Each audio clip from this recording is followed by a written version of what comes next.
Joining us right now is Anthony Scaramucci, Skybridge Capital founder, a CNBC contributor, and somebody who had sold part of his business to Sam Bankman-Fried. Anthony, it's great to see you, sir.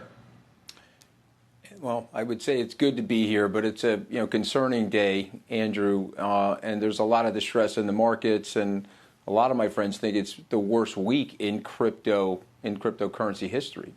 Well, let's talk about that, and let's talk about the ramifications of it. But first, on a very personal basis, you spent some time with Sam recently. What happened?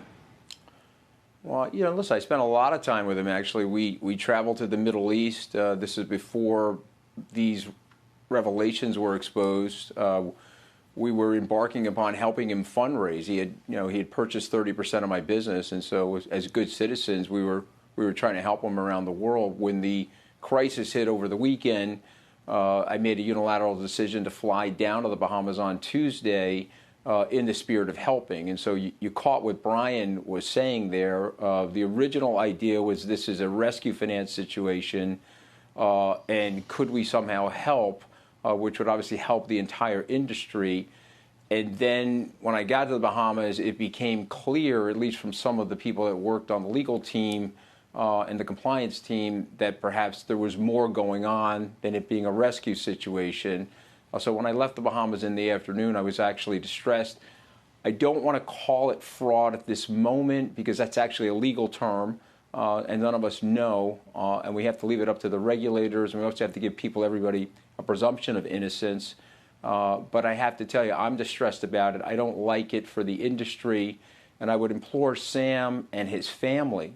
He has two wonderful parents, Joe Bankman and Barbara Fried. I would implore them to tell the truth to their investors, get to the bottom of it, stop 22 tweets, but get themselves in front of a regulator and explain exactly what happened. And if there was fraud, let's clean it up to the extent possible and repair the accounts at FTX. For myself, I'll be working on buying back my equity and restoring that. The good news for Skybridge investors, we had no assets on custody there. We thought that was a potential conflict of interest, and so we were saved that way. But the bad news is, and I'll say this very candidly to everybody, I liked and trusted Sam, and that violation of trust didn't go just to me, but 20-plus venture capitalists, people around the world that trusted the brand and trusted the technology.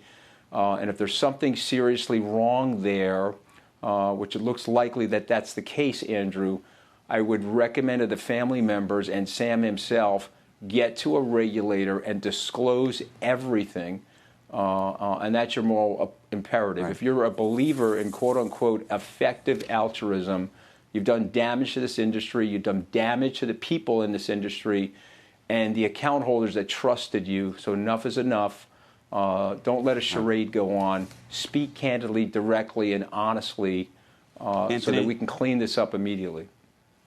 If you could speak to the state of mind of Sam when you saw him. What were the conversations you had with him and his team? And it's probably worth noting that much of that compliance and legal team appears to have resigned over what's taken place. Well, Sam was certainly contrite. I think he had a group of people on his team that I would break up into two different categories. A group that actually was in his inner circle that may have known every single inner working, and I think there was another group of people that were perhaps outside the inner circle that had a level of shock on their faces in terms of what they saw. And then, of course, you're right, some of the legal people that I had met with resigned the subsequent day, that Wednesday. I was there on Tuesday, Andrew. But when you spoke with Sam, did you say what happened or what's happened? Did he explain what was happening? I did. He was under a lot of stress, and so I showed up in a rescue finance situation, and then it became clear that there were problems. He did address the firm over a firm-wide Zoom. I had the opportunity to hear that, where he was contrite, and he was trying to explain that they were going to fix whatever the problems were that they did and whatever the miscalculations that they had, et cetera. He was spending a lot of time with the legal team, so I certainly didn't want to be there to bother anybody. I was there to help, but you could see there was a dissembling going on among staff. which was causing a lot of distress. Did you confront him? I mean, did you say, "Look, man, it seems like..." Not my personality to do that, particularly when people are in a situation like that. I did not confront him. Again, I was there to come to help him, but it became clear that there was really not much I could do, and so I booked a flight back home that afternoon.